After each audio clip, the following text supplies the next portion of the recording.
has the inside track to win this award in the American League? Let's look at the odds over at BetMGM right now. Shane McClanahan, just a touch shorter odds than Justin Verlander at plus 250, Verlander plus 260, Garrett Cole plus 850, Ohtani plus 900, and Dylan Cease 16 to 1. And Jenks, this is an interesting race because last year we saw Robbie Ray win this award, who was, I think, 100 to 1 or some crazy odds like that to start the season. So do you think there is a chance in which Shane McClanahan or Justin Verlander does not win this award? I think the only sabotage factor, as we say, is Shohei lurking at 9 to 1. So it's not necessarily that I think that McClanahan or Verlander will fall off, but if they fall off a little, then Shohei is there. He's the reigning MVP. We know that. But look at what he's done in his last 5 outings, where his ERA is 0.27. That is absolutely asinine. There's no way that can continue.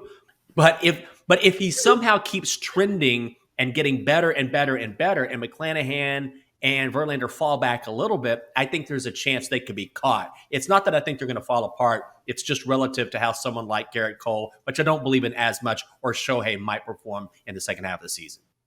That's an excellent point, because you're also looking at the price and you're saying, is this worth a shot at this price? And if anybody can win this award in the second half of the season, it's Ohtani. Also, the factor is, can these guys all stay healthy? Because that is what you're paying for these top arms. But looking at Shane McClanahan, I feel like his odds need to be way shorter than Justin Verlander's. Justin Verlander, I think, is an incredible story. I've said this many times before. I think he's the Tom Brady of baseball, the way he's pitching at his age. But the strikeout numbers for Shane McClanahan, and it's not just strikeouts either. The fact that he is quality start after quality start. 15 starts this season, 12 of them have been quality starts, which means he's going at least 6 innings and he's giving up 3 runs or fewer in that start. So he has been as steady as it goes, and his numbers just jump off the page when it comes to strikeouts. If you look at his innings pitched, 98 innings of work, 133 strikeouts. That is an insane K rate for anybody. So when you're winning these awards, you kind of need that wow factor. Shane McClanahan has it because of those strikeouts. The only other wow factor on this page I'm seeing is Ohtani. Like you said, I think he is the only person capable of kind of lurking in the shadows and maybe winning this award. Yeah, that's the only reason why I don't want to say stay away from Verlander, McClanahan. I can't talk anyone off choosing either one of those guys. My only worry with McClanahan, because I'm with you, when you look at his strikeout numbers, even though he has a better ERA, his strikeouts are just incredible.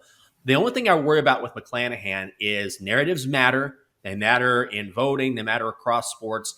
And all things being equal, Verlander being the older guy coming off of Tommy John surgery and the injury struggles he's had, I feel like he'll have that narrative built in, which gives him maybe a slight advantage if things are really close.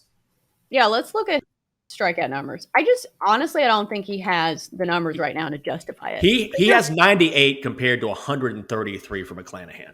Yeah, it's not even in the same ballpark. So he is averaging less than a strikeout per inning, as opposed to Shane McClanahan, whose K rate's out the window. So you're exactly right. Narratives matter. And I think you take that and you put it on the Ohtani train, because I think if you say narratives win the day, Ohtani has the best narrative of anybody on this page. Justin Verlander's a nice story, but he's not the unicorn that Ohtani is. But the problem is Ohtani has had issues staying healthy throughout the season because he is doing it all. He's hitting, he's pitching, he's playing almost every day. So you have to take that into consideration as well. Is there anybody else on this list that you think we need to talk about? Garrett Cole, I feel like, is perennially overrated. I think so too. He doesn't do anything for me at all. I sort of don't mind Alek Manoah at 16 to 1 if you're looking at a dark horse, because he's been the ace of that Blue Jays staff, just from a pure value standpoint. But I'm not quite sure he's going to be good enough to catch any one of those guys ahead of him.